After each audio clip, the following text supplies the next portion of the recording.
Bonjour. Le merveilleux soleil qui nous accompagnait depuis le début de ce confinement a finalement décidé de se cacher un petit peu.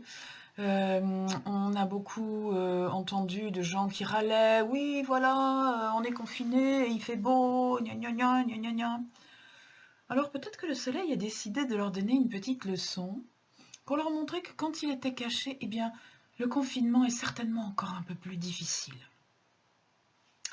Et je voulais justement évoquer, on a beaucoup parlé des gens qui avaient du mal, avec le confinement parce qu'ils étaient les uns sur les autres, parce qu'il fallait se supporter et c'est réel. Je voudrais aujourd'hui qu'on porte notre attention sur les gens qui sont confinés tout seuls. On parle aussi beaucoup des gens qui sont dans les EHPAD, les personnes âgées qui sont seules, que leur famille ne peut pas rencontrer, qui quelquefois malheureusement décèdent seuls de ce virus ou d'autres choses. Mais ce n'est pas non plus de ces personnes que je voudrais vous parler aujourd'hui.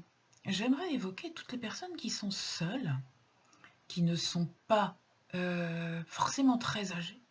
Il peut même y avoir des personnes jeunes, voire très jeunes, qui sont seules.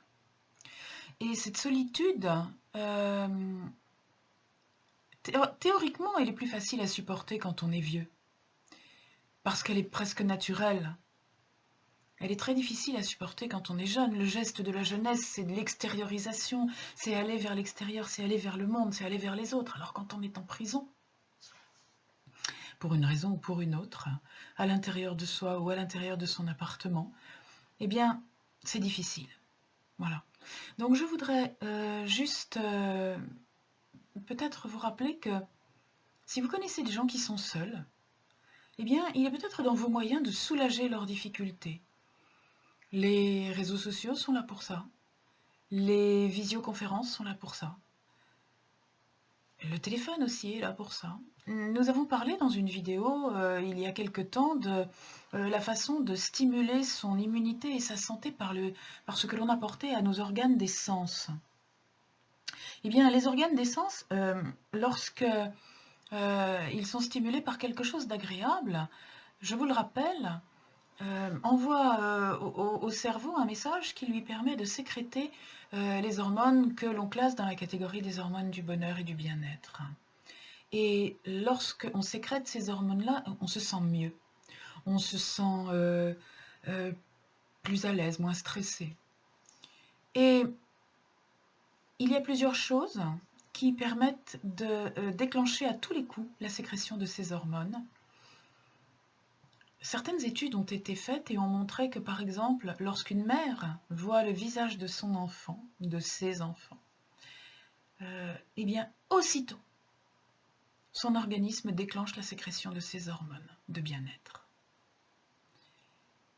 C'est vrai pour ce visage, le visage de l'enfant auquel on est lié, mais c'est vrai aussi, de manière un peu plus légère, mais vrai quand même, pour le visage de quelqu'un que l'on aime, que ce soit un compagnon ou que ce soit un ami. C'est vrai aussi pour d'autres sens que la vue. C'est vrai pour les oreilles, lorsqu'on entend la voix de quelqu'un qu'on aime. Lorsqu'on entend une chanson que l'on avait l'habitude de chanter avec quelqu'un que l'on aimait. Les chansons que nous chantait notre maman, notre papa, lorsque nous étions petits, notre nourrice, qui sait. Les chansons que nous avons apprises à l'école, les airs sur lesquels nous avons dansé nos premières danses. Toutes ces choses vont éveiller de bons souvenirs et déclencher la sécrétion de ces hormones. Ce serait vrai aussi pour l'odorat. L'odeur de quelqu'un est importante.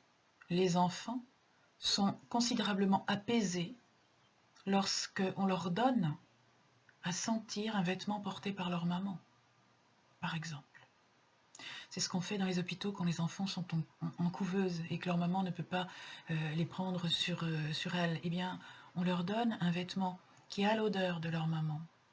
C'est très important pour eux. Alors évidemment, là, c'est difficile d'avoir l'odeur de quelqu'un qu'on aime si on est confiné seul. Mais il est possible que l'on ait quelque part un parfum porté par une personne que l'on a aimée. Un parfum qui nous rappelle quelqu'un que l'on aime et qui va réactiver de bons souvenirs et donc ces hormones. Par le goût, on peut avoir partagé avec quelqu'un un plat, un dessert particulier, particulièrement aimé par cette personne.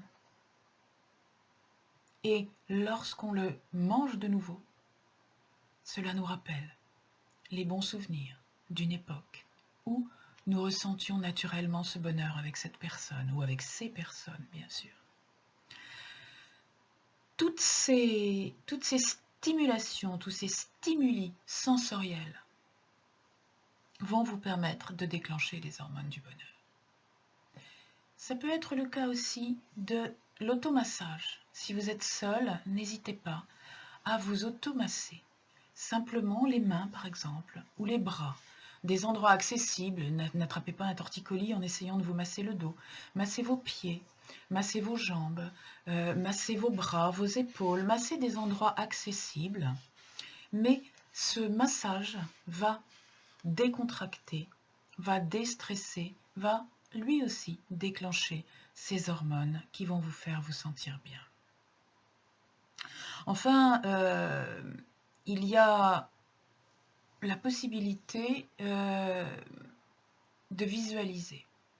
La visualisation est un outil thérapeutique que j'utilise énormément, qui est d'une grande efficacité, qui peut aider, il me semble l'avoir déjà dit d'ailleurs ici, qui peut même aider jusqu'à la guérison de maladies graves, très graves.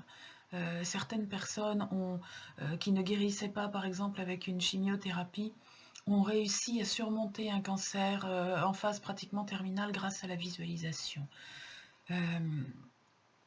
Cela existe. Je ne vous dis pas ça se passe tous les jours. Je vous dis ça existe. Si votre capacité à visualiser, si vous avez appris, si vous avez travaillé ça avec un thérapeute par exemple, recourez à la visualisation.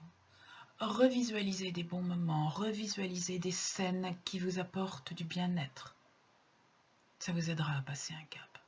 Et si vous n'êtes pas la personne seule, si vous êtes quelqu'un qui connaît cette personne seule, si vous êtes de sa famille, si vous êtes de ses amis, eh bien, appelez-la pour qu'elle voie votre visage sur un Skype, pour qu'elle entende votre voix au téléphone. Faites-la rire, racontez-lui une histoire. Envoyez-lui sur Facebook une vidéo qui va la faire rire. Un morceau de musique que vous avez écouté ensemble. L'extrait d'un film, un bon souvenir. Quelque chose qui va réactiver en elle ces hormones du bien-être. Confinement, ça n'est pas forcément isolement. Merci à tous. À bientôt.